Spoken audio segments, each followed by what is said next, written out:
we on? Are we on? Can you all hear me? Ah, there we go, there we go. Right, as you can see, I am juggling an iPad, a script, a stopwatch, and a microphone, so you'll have to bear with me. So we will start, I think. Thank you all for coming in today, and welcome, ladies and gentlemen, to this ManpowerGroup session called Women in the Post-Pandemic World of Work. I'm Nadira Tudor, your moderator, and it's a real pleasure to see so many faces in the audience. For those of you in the room, we hope we've just set the tone for a discussion. You can see these wonderful ladies on stage. Motivation, empowerment, and inspiration. For those joining us on the live stream or watching again later, welcome to you too. Now, we're really proud to have gathered an amazing group of female leaders to discuss this very important topic, and I'll introduce you to them in just a moment. We are here to explore the current state of female participation and progression in the workplace. And we all know that the pandemic has changed the way we live and work forever. And the impact on women has been disproportionately high. We've witnessed a remote working revolution, which has meant different things for everyone. Many were struggling to work from home, locked in apartments with children and possibly partners. We don't really want to admit that, but you know, we saw a lot of it. We were pretty much climbing the walls. Others were missing out on real-life social interactions with their colleagues, those water cooler moments. And some of us were noticing parts of our faces we should never have seen, thanks to the fresh and very real cases of Zoom fatigue. Just a show of hands, were you all fed up of Zoom fatigue by the end of it? I actually loved it, but you know, that's another story. Now that we have the benefit of hindsight, we're taking stock and analyzing some of the fallout from all of this. Now, interesting facts for you. Data tells us that more than 1.7 million women dropped out of the US workforce during the pandemic and have not returned at a pace that's needed.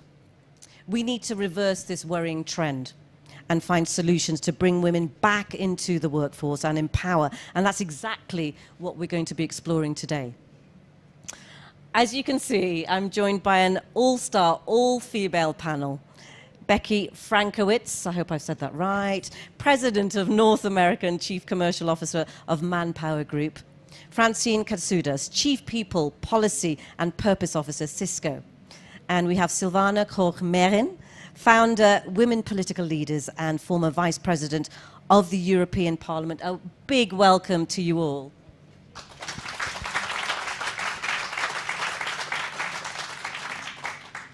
Now, I think before we move forward and talk about solutions, let's first take a quick look back at what our experiences were during COVID. Becky, we'll start with you. Now, ManpowerGroup have carried out a key research focused on women. What are the data points that stand out to you?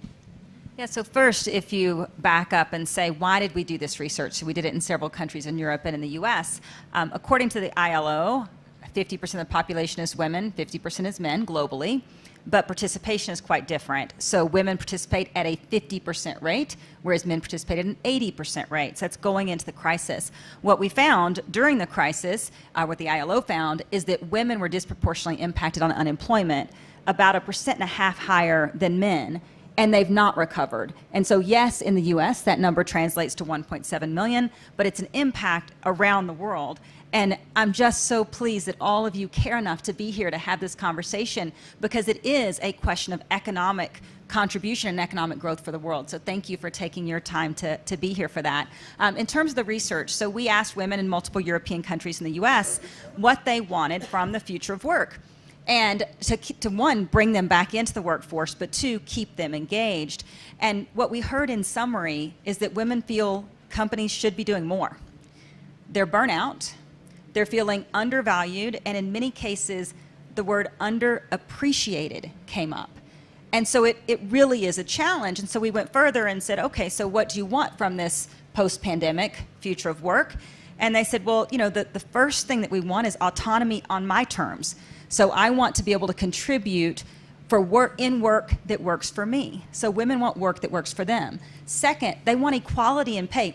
I want equality in pay, fair pay for fair work and fair pay for same work. And then finally, they want empathetic leaders. And so I've heard a lot of talk of this at Davos around the role of companies. And Fran and I talked about it a little bit earlier this morning.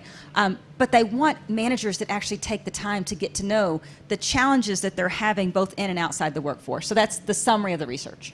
Thank you for setting that out, and we're obviously going to pick away at all of those points that you've just mentioned there, Becky. Fran, given the challenges that companies face, and there's so much to choose from, Becky's description of some of the latest findings really interesting. Fran, how did Cisco approach the crisis in terms of remote working, and how did or do you ensure that working from home doesn't become living at work? Thank you so much. The first thing that I would say is that I was so surprised, but it was probably early in April, so just weeks into the pandemic, where I started to hear a concern from the women within the workplace. And the concern was, when we start to come back into the office, if we don't come back as much, are we going to be penalized? And just think about that. I mean, at this point, we had so many other things that we were worried about. We didn't know that we were going to be working from home in many cases for over a year plus. And this concern crept up. And so I think it tells us a little bit around the concerns that exist within the workforce. What I would say is, very early on, we started to engage our people on a weekly basis. And we were bringing both mental health practitioners and doctors to come in and just talk to our teams. But in that dialogue, we started to touch upon both some of the inequity that we were seeing around healthcare, which I think was really important to talk about, and then some of the concerns that you mentioned about women and what this meant for us. And what we realized was the cadence, the dialogue, the process, and the data helped us to navigate. And it's worth mentioning again real life case studies. I know that very early on in my career with the BBC, I was an early adopter of working from home. And it was very unusual at that time and not accepted. But, the pandemic certainly proved what could and couldn't be done. Silvana, I'm going to move to you because I want a wider view now. You've got the overview of Europe, and you understand how countries and companies differ in their attitudes towards women, and in particular, female leaders choosing not to work in the office. And that is unusual, isn't it? Because actually, it's a huge cultural shift for organizations to accept that and even go forward with that. What do companies have to do to overcome their reticence for a more flexible approach? So thank you very much for this question. And let me start by saying that, for example, the European Union's own administration is significantly downsizing its square meters of offices because they want to encourage working from home, because they have made very good experiences in having much more motivated workforce when it was possible to work from home. This is not to say that public administration is not a very motivating workspace, But what I think what's key is that you trust the people. You trust that they want to do the job, and you trust them. It doesn't matter if they sit at an office desk, if they sit at home, or if they even sit somewhere else. What matters is to get the job done and to deliver on it. Now, politics is a different kind of work environment because you don't really have an employer. The employers are the voters, and there's also not really a job cut because of inefficiencies. You have a certain number of elected representatives, and so the processes are different. And what was interesting during COVID is that on the one hand there, and you've probably all read those articles, there's been very interesting findings that those countries that had women leaders did better in COVID times when it came to empathy. No offense to the men, sorry, Silvana. No, but there's the other very interesting one. I don't know how you felt about it, but the most times the experts speaking on COVID tend to be men. And that was really striking because health policies have been already an area for quite a while where a lot of women politicians were very, very competent in, and also in the medical workforce. If you look at the virologists and the number of virologists that are actually out there, and then the number of women virologists interviewed for their opinion, there was a very, very stark difference. So I think that's also very interesting data to look at. It's a different kind of work environment, but also, of course, feeds into how do we perceive women as leaders and how do we perceive women as working people and as people with expertise and competence. And Silvana, I think the key word there is trust. We won't get into trust and politics, because I think that would be a very long discussion, but certainly the trust issue, working from home, is something that my managers, they believed that I would get the job done, and that's the cultural shift that we're looking at. I just want to very quickly, Becky, before we move on to our next section, talk about the 4-day week. Yeah, so first I want to go back and talk about trust for just a minute. So one of the things that we've found is the question, and we've heard it, I'm sure, here, is are employees productive when I don't see them? Because we haven't made all the progress around productivity metrics in all roles that we'd like to. But that disproportionately impacts women because it's, presenteeism over performance. And we have to start thinking as business leaders around outcomes, like what does performance actually look like in the future? And I know I loved hearing you say that the EU has now made great progress there, and trust. Not sure that I would say that's widespread, and so love that. And that speaks to 4-day work week, by the way. So in the research that we did, we found that women are willing to trade off a portion of their salary to work 4 days a week, and even trade off more of their salary to work fully remote. But tying that back into something that Fran said, and I'd love, Fran, you to tell the data to the crowd about Cisco's research, but women are concerned that if you're not visible and present, you might not have the same opportunities. So when we asked men and women, the men, why do you come back into the office? Why do you want to? It's for networking and for learning. And when we asked the women, it's for collaboration and sociability and a separation of work and home, which we can definitely talk about. But I'd love to hear the Cisco data. Fran. Yeah, so I would say two things from a data perspective. So the first was at the very beginning of the pandemic, we were curious. For employees that worked remote, which at Cisco was about 35% of our employees, did they have slower career progression? Did they not get as many rewards? And what we saw was that for the 35% that were not in the office, their careers progressed just like everyone else. And from a rewards perspective, that was true as well. We looked at that again recently, I want to say like 3 weeks ago. And what we could see again is that there was no difference from a promotion or from a pay perspective if you came in 2 days a week, 3 days a week, or not at all. And so I think the more that we can share that data, I think it'll build some confidence in different ways of working. On the flip side, there was also some data that we received that wasn't the greatest. And that was very early in the pandemic, we looked at the well-being of women. And what we could see was both from a physical well-being and a social well-being, women took a pretty significant drop. And that was something that we tracked throughout the pandemic and something that we then had to address through our offerings and our benefits.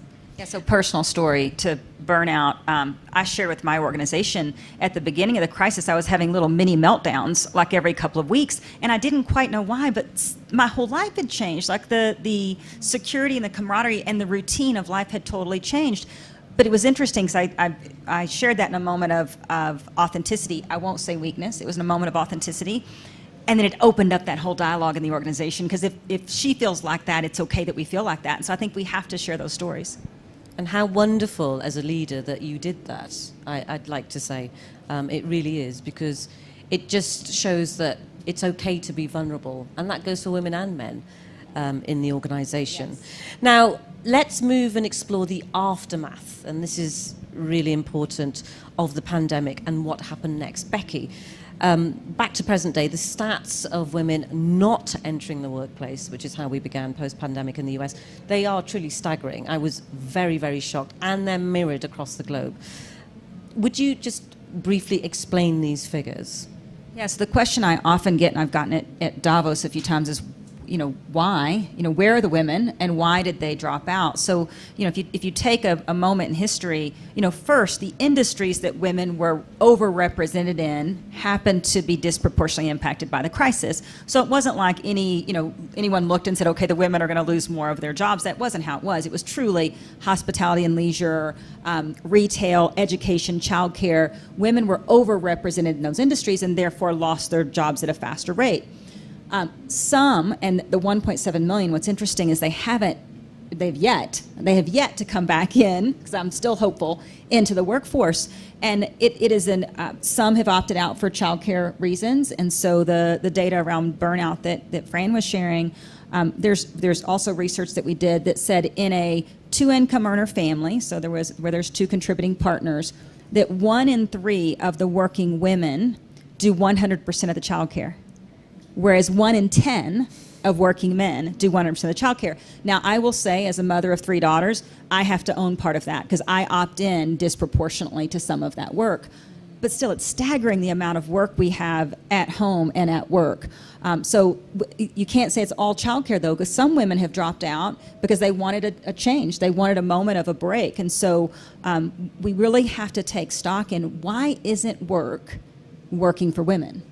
Why isn't work working for women? And that's the question we all have to get much more educated on, or we're not going to have the proper representation. And remember, the business case for diversity was made 30 years ago, probably now. Look at Fran, 35 years ago, aging myself.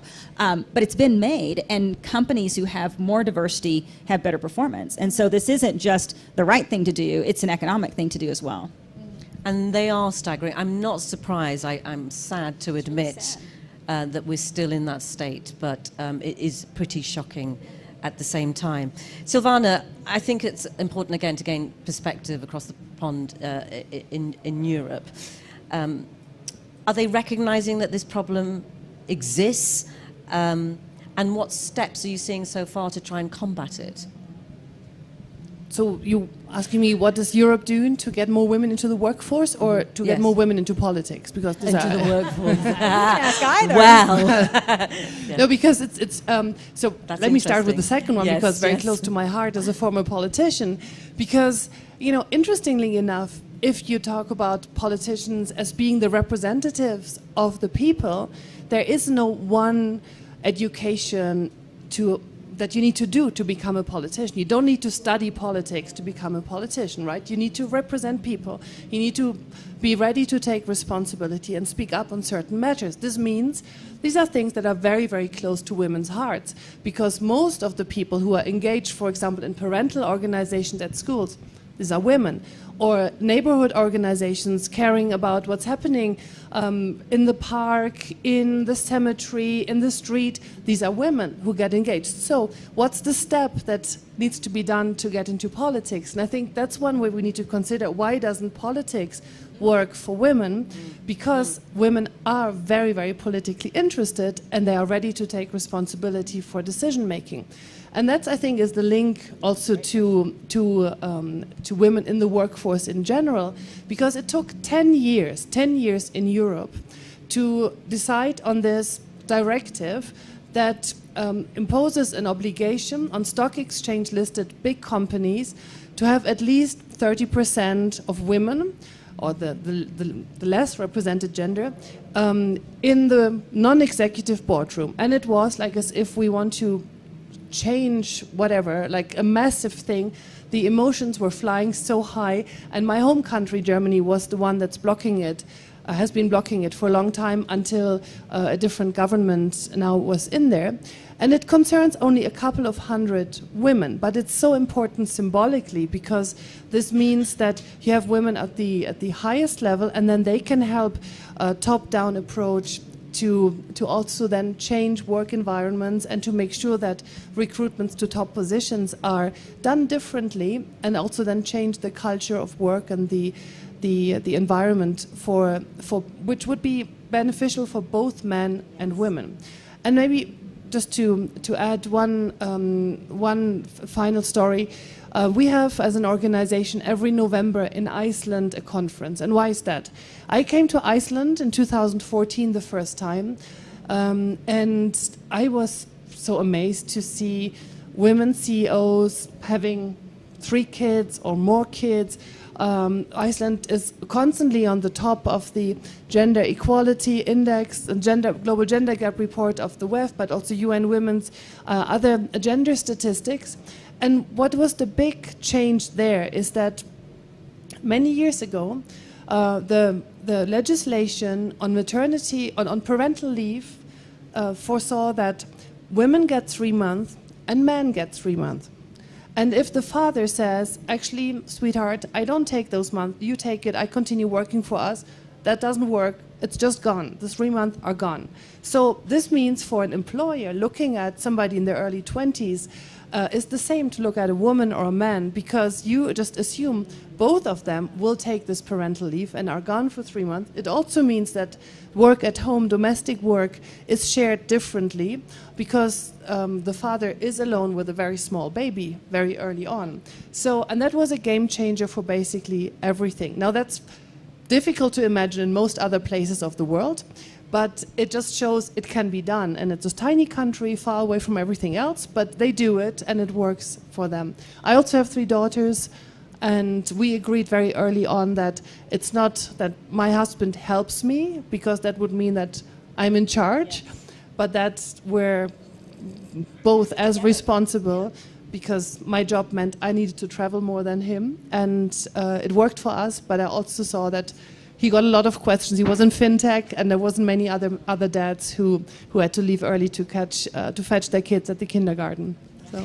Silvana, you're helping me in this discussion. Thank you very much. I mean, we naturally can go on to the problem solving and the cultural shifting here, because you mentioned Iceland as good practice, actually. But I'd like to challenge you on this. You know, we talk about policies and governments adopting these values, I suppose, and enabling those cultural shifts. But Iceland is a very specific model, isn't it? It's a very specific country. Is it possible for other countries to adopt what they've done, given that they're a tiny nation and a fairly wealthy nation? Yes, it's possible. Representation really matters, and it does matter who sits there and takes decisions, who passes laws, and these laws usually express the values of a society. And you can have a very clear correlation when you look at the World Bank's annual Women, Business and the Law report, where the World Bank assesses the legislation and the constitution of a country and checks, are women and men treated equally by law? And there's less than 20 countries. I mean, it's a mind-blowing figure. Less than 20 countries in the world where women and men are treated equally by law. And those countries, it's not a surprise, which have the highest scores are the ones where for a significant number of time women are in political decision-making, participate in political decision-making. It's not only how many are there, because that's sometimes, well, it is important, but it's not the only factor, but also do they get access to the real decision-making. And so other Nordic countries have made tremendous progress. Countries like France are doing way better. And well, there are countries that have more ambition, to also fix how to combine work and family life and make it a societal question and not one for the woman. And it is a societal question. So what are the bigger lessons that we can learn here? And, you know, we've implemented some short-term solutions, but what do we know about what women want in the workplace, back to the data, that will inform how we approach this in the long term? Becky, what are the new ways of working that will potentially attract and retain women in the workplace? Yeah, so first I have to say thank you for making sure the responsibility is shared. Like, I love you saying it's not just a female problem, it's a society problem. So how does society take this on? And that you and your husband said it's not how does he help you, but it's how do we raise these children? And I just love that. So thank you for that. So one, flexible work models are going to be very important for men and women going forward. The research shows that it's not just important to women, it's important to men as well to have flexibility, life that works holistically. But the research was really straightforward for women in terms of what will work for them. They want education, which means they want to upskill. They want experiences, and they want exposure. And it was not in that order.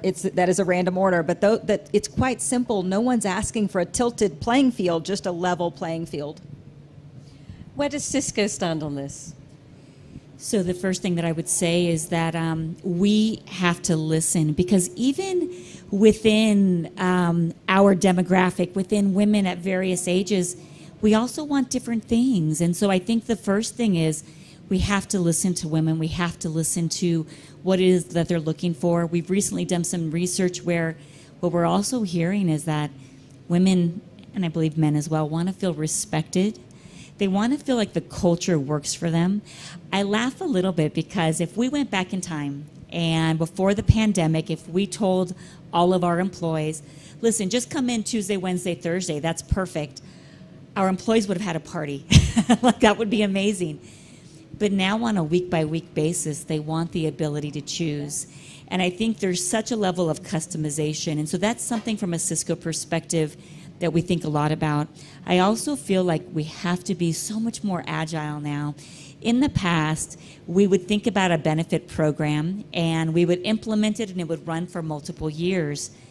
Now, based on needs, you have to look at things real time. When we went into the pandemic, what we heard largely from women and from men as well is that they needed help with tutoring their children. They needed help ensuring that their children's math homework was done on time. And so what that meant was one of our benefits was to subsidize tutoring.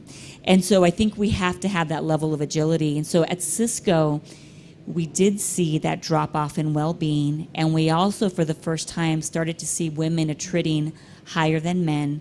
And thank goodness that has reversed now. And so our belief is that those programs, the conversation and the work, really helped to stabilize. And the productivity was there, wasn't it? Well, the productivity, yes, the productivity was there. And I think around the world, what we saw when we went into the pandemic is that productivity improved. And partially that was because we didn't have commute time. Like, I would get out of bed, I'd walk to the bathroom, I'd walk to my computer, I'd start working. And I think what we saw was that we were much more productive.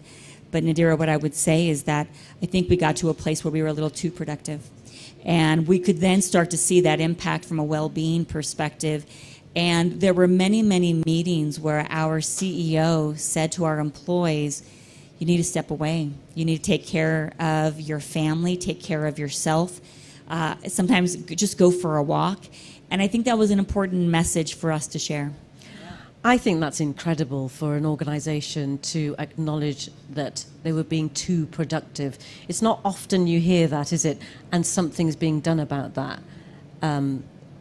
Becky, if we can achieve total flexibility for women at work, we can't overlook mothers in particular, can we? How have things changed, do you think, since you've had your daughters? And I know I'm being a little bit personal now. Yes. And what do you hope their experiences might be as women of the future? Well, first, I hope they never have to sit in a session like this. I hope it doesn't become no offense to all of us, but I hope it doesn't become a conversation. So just to set some context, I have two in university and one still at home. And you know, and I like to think of myself as a, you know, an enlightened mom. You know, I love your language around it's both of us, everybody's responsibility. But let me tell you what happened to me yesterday, last night. I had gotten back. I have someone that stays with my daughter, so when I'm not there, I had gotten back to my hotel room, and I got a call from the school nurse. And I mean, like, deep breath. And in that moment, I was a failure as a mother. And this is yesterday here in Davos. I was a total failure as a mother. And the nurse, I mean, I've got to give her some feedback because her first thing was take a deep breath. And I'm like, no, your first words are Piper is fine. But those were not her first words, so another time. My daughter's fine, by the way. She just had a little problem at school, but she's fine. But that was yesterday, and I think of myself as, you know, so progressive on these topics. And yesterday, I sat here and felt like a failure in Davos because I'm here. I told my daughter, I'm so sorry I'm not there. And you know what she said? It's okay, Mom. I'm okay. And she could have said, I can't believe you weren't here, Mom. The nanny had to come get me, like it's horrible. But she didn't. My little 18-year-old said, it's okay.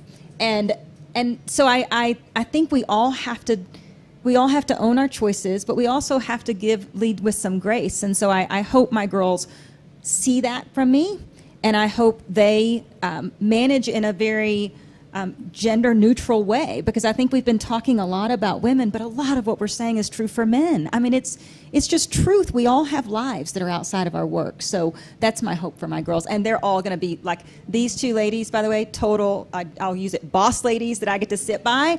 And I'm so proud to know both of them. And I hope my girls find friends like these two, because it really builds a community. I'm sure your daughters admire you and find you the ultimate role model. So I really, but I got some bit of advice because I know exactly those moments, and I guess every parent knows that, right? The panic when you get a phone call from the school, and you know it's not about a bad grade or something, but that this is also for women particularly an exercise to not feel guilty, because women are very, very easy in being super hard on themselves. You think you're a failure as a mom, you think you're not enough in the job, you're not a good enough friend, you're not a good enough wife or partner or whatever.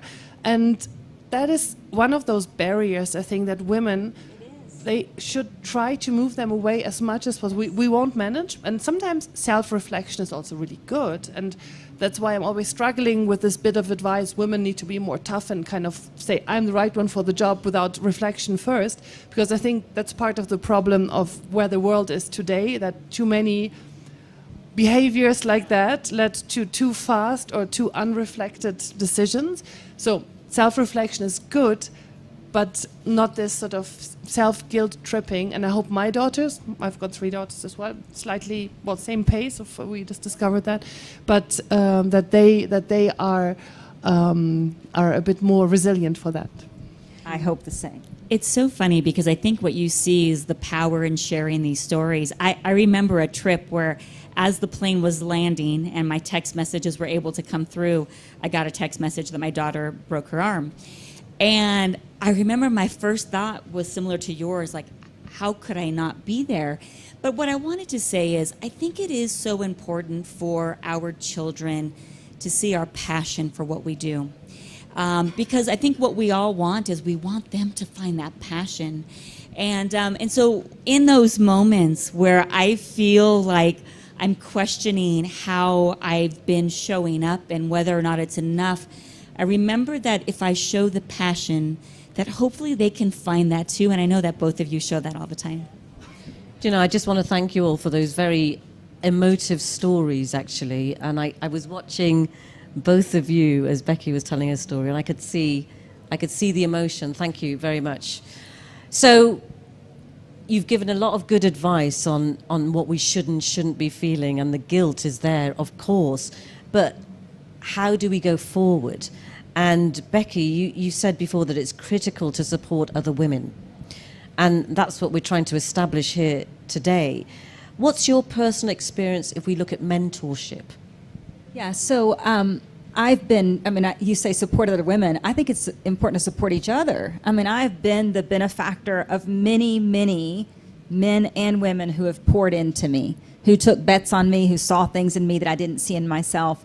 And we were asked recently by our leadership team, like, if you reflect over the last year, what's your proudest accomplishment? And without thinking, I said enabling a team to achieve things they didn't know they could, because to me that's what, whether it's mentorship, whether it's sponsorship, which people argue the difference, whether it's friendship, whether it's support, I think it's helping us unlock in ourselves things that we don't see.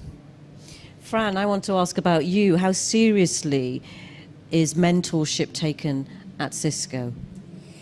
Yeah, it's something that we really feel passionate about. And so when we talk about mentorship, what we talk about is having someone that can support you and help you, maybe as you are learning a new skill, maybe as you're trying to do something a little bit different. I remember early in my career, sometimes I would be in a meeting and I would see someone do something super impressive, whether it was negotiate something really hard, and I would go to them afterwards and say, okay, like, will you teach me how to do that, right? And so I think it can be simple. I think it can be a little bit more complex as well. At Cisco, one of the things that we do is we ask all of our vice presidents and all of our leaders to sponsor someone. And in many cases, to sponsor someone who's different than they are. And it's something that we track. One of the beliefs that we have is that when you have a good part of the company mentoring or sponsoring, and sponsoring is a bit more about, I would say, someone who's going to help you get that next role, someone who's really focused on your career. When you have in your company so many people that are thinking about helping others, I think it truly changes your culture as well. We're doing, I just want to build on that, we're doing a similar model where we have our, several of our country leaders partnering with our leadership team. And it was really fun for me, and brilliant people on our side in HR like Fran led that. But the pairings they made, I thought was so interesting, because for a mentorship relationship, it's an opt-in on both sides. And I was very excited about that. I don't know if the excitement's going to ask if I ask Silvana about mentorship in politics. But I do want to ask, I'm absolutely fascinated about how that works in politics from your experience. So first of all, let me say, to listen to these two wonderful leaders, I just want to say, I think a lot of the corporate environment in Europe could benefit from the very, very proactive and forceful embracing of diversity and the sponsorship and mentorship that seems to be more and more the case in the US, and companies like yours leading the path there. So that's really great to hear. And also the statistics show that this has an impact on the acceptance of women for leadership positions in the corporate environment. Now in politics, the challenge, so first of all, you need mentors, you need sponsors in politics, but the challenge always is that if your mentee becomes too strong, it could eventually kick you out, right? Because it's not, you don't have KPIs in politics. You need to organize a majority, and there is a lot of factors playing in why somebody gets votes and the other one doesn't. And there are some very successful stories, like, for example, the current Prime Minister of New Zealand, Jacinda Ardern. She was the assistant of the former Prime Minister, Helen Clark, and she's been mentored, sponsored, and the support that Helen Clark gives her also today, when she's the Prime Minister, Jacinda, shows that she's also daring to do things that others haven't done. She's the first woman as a Prime Minister who has been very open about having a child while she was a Prime Minister. I mean, would you believe this, right, where we are? And it's the first woman who was openly admitting to having a child, right? So, but then there are many cases where your former mentee takes your job. So that's a difficult one. And that's why we at Women Political Leaders believe in building those networks also across countries, so that we have, for example, very similar political systems where more senior women can mentor the more junior women in their political parcours, and not risking to be sort of outvoted. Because that's also a phenomenon still in many places, that you've got kind of formally or informally reserved places for women in politics. So all the women candidates are pushed there and competing against each other, and the other places women are not candidates there. So I think it's a different mechanism, because you have different assessments of success, and But networks, informal networks, are very, very crucial for success in politics, most definitely. I mean, in some ways, you're effectively describing a toxic environment, aren't you? And women being pitted against each other. Yes, that's unfortunately the case. Yeah, I could not possibly contradict you in that. But we also have findings, and this is a very, very new study that we haven't fully released yet, where we surveyed today's women who are in political office, and we have findings from many different countries, and that 80% of the women politicians surveyed said that they have been victim of online violence, and more than 20% said that they, in their work, encountered physical violence, which are shockingly high figures. And I think if in any of your companies those figures would be there, you would do something about it immediately. Because that, of course, is a big barrier for women to go into politics if you have to fear for your safety. I think after those shocking statistics, I'd quite like to take a few questions from the floor. And it's really fantastic to see such a mixed audience, actually. There are a lot of men here, as well as a lot of women. Thank you so much for coming to this session. Please, have any of you got any questions for any of our panelists? Don't be shy. Yes, if you could stand up, please. Thank you. Hi, Debbie McCormick from Accenture, and I think it's fascinating for what you are saying, and I appreciate the research and the guidance so much. But I'm curious if you found out the why, the next step of why do they want to not come into the office? And I'll just give you one example. I've got a number of people who are younger than me, with children younger than me, mine are in university as well, who don't want to hire a nanny and don't want to be the one not to pick up their children and don't want to be the guilty mom or dad. It's dads too.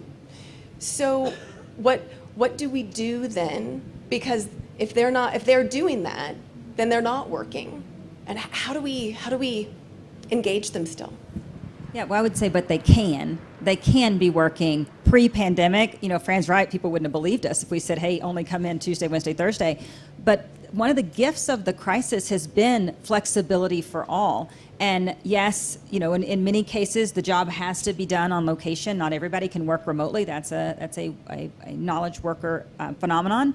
But like, we've had people that work in factories that have said, hey, I need to come in 30 minutes late so I can drop my kids off.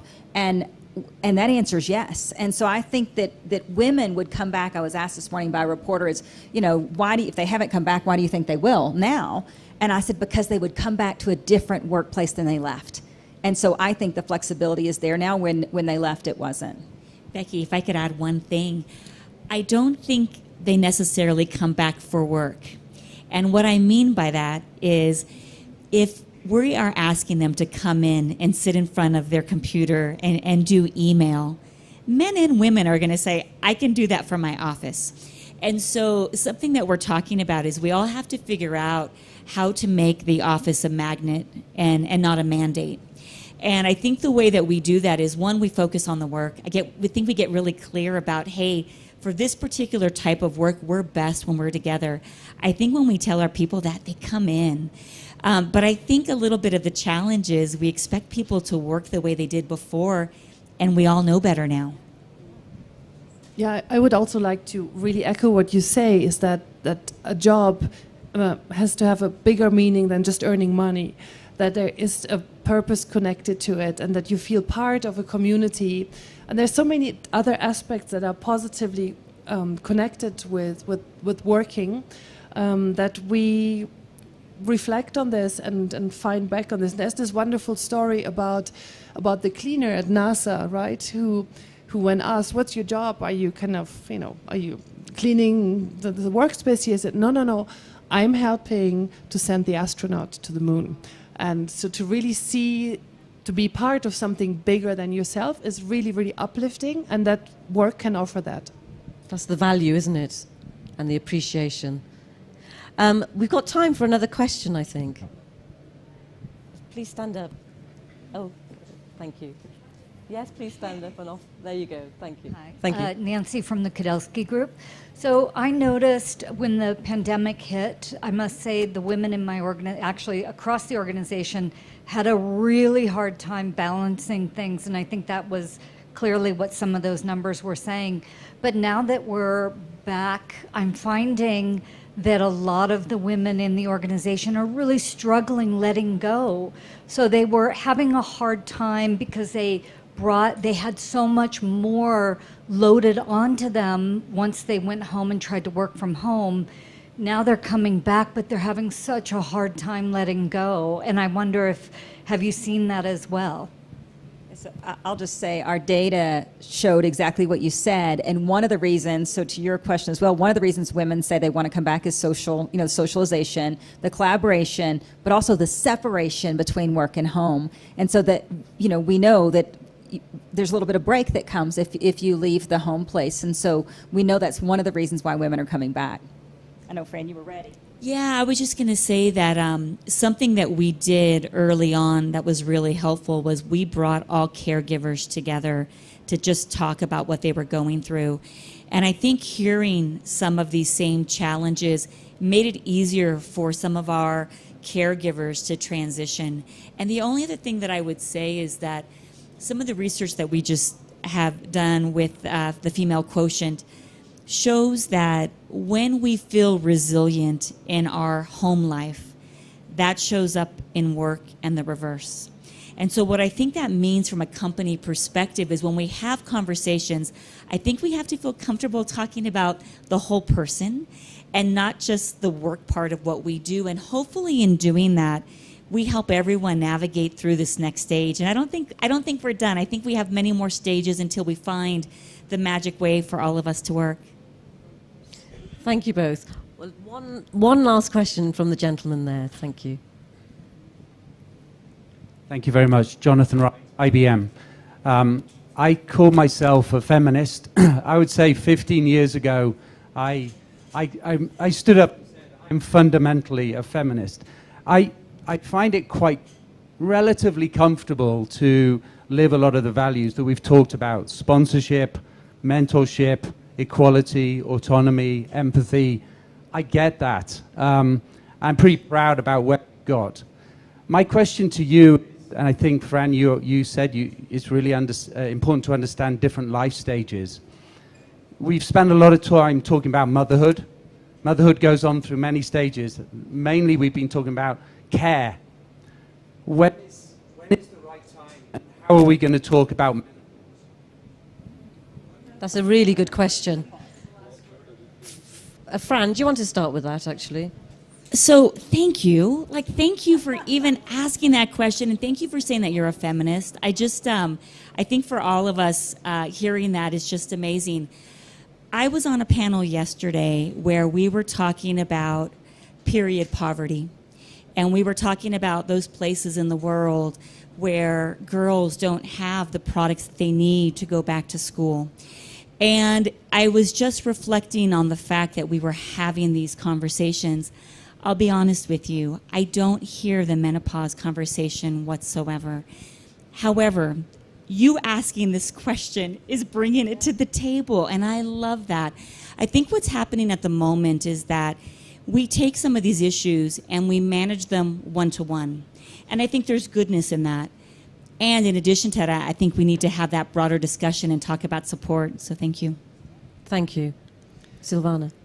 I really am so grateful for this, because it is one of the big mysteries to my daughters. It's like, how is that possible? Half of the world's population has periods, has menopause, has possibly, after having given a birth to a child, has a very, very difficult hormonal change. And it's still sort of somewhere hidden. And even so, menopause products you can get, slightly with a question mark.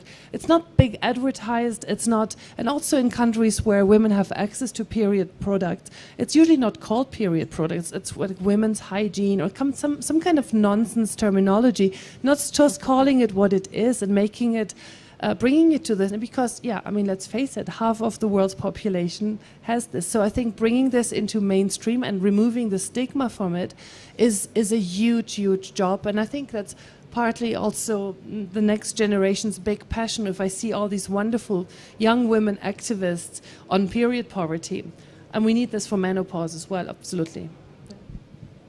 Becky. Okay, well, I was not going to answer, but I will. Well, we didn't expect this, did we? Here we go. No, but I also love it, so thank you. And I also love that you said the life stages of women, because we've talked about menopause, we've talked about, younger women as mothers. We haven't talked about, after I have a child, how long do I stay home? How do I re-enter the workforce? Big issue, and the issue is truly around women's competence. So as we've spoken to women around the world, it's, did I lose my skills if you're in the U.S., you're 6 weeks, your generous 6 to 8 weeks that you get, or if you're, unless you're, here, or if you're in Canada, you get a year. So around the world, it's different. But do I become less relevant because I'm out? And I would say you become more relevant because you're learning new skills. And so I think this idea of life stages for women is something that we have to unlock. So thank you. Thank you for that question. Brilliant. And just a little bit of my own anecdote. My father was a gynecologist with 5 daughters and That's taught a lot of period 5 products. daughters. And we didn't have the word period in the house. Isn't that interesting? How brilliant that you've asked that question. I'm a little bit gutted that we're coming to the end of the session here. So I'd really love your final thoughts on what we've discussed today. Fran, I'm going to start with you. I think that there's a lot of opportunities. I think we can talk about the fact that so many women left the workforce, but I also see power in this, because I think what we're seeing is women making choices about where they want to be and how they want to work. And I think in order for us to really have the best talent and the most diverse talent, we have to be flexible as enterprises. We have to listen. We have to understand what's top of mind. And I think we can view this as a very exciting next chapter in the future of work. Silvana.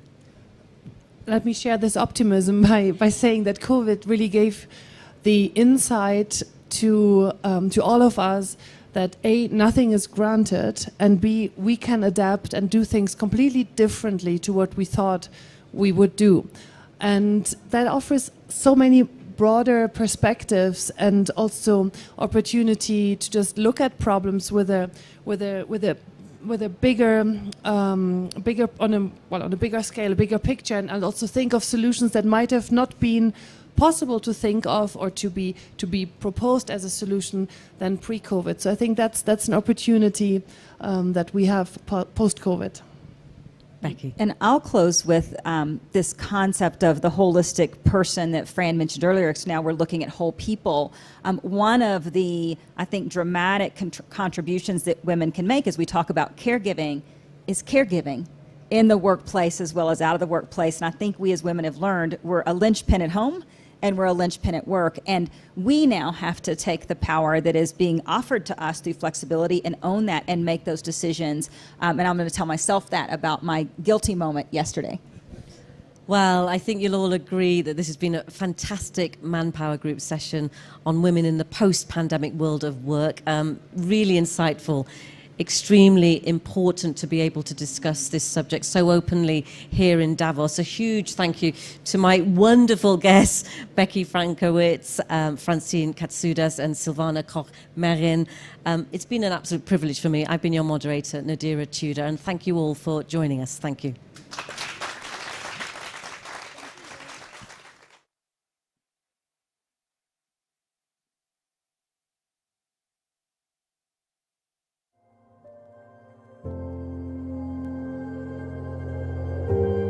Thank you.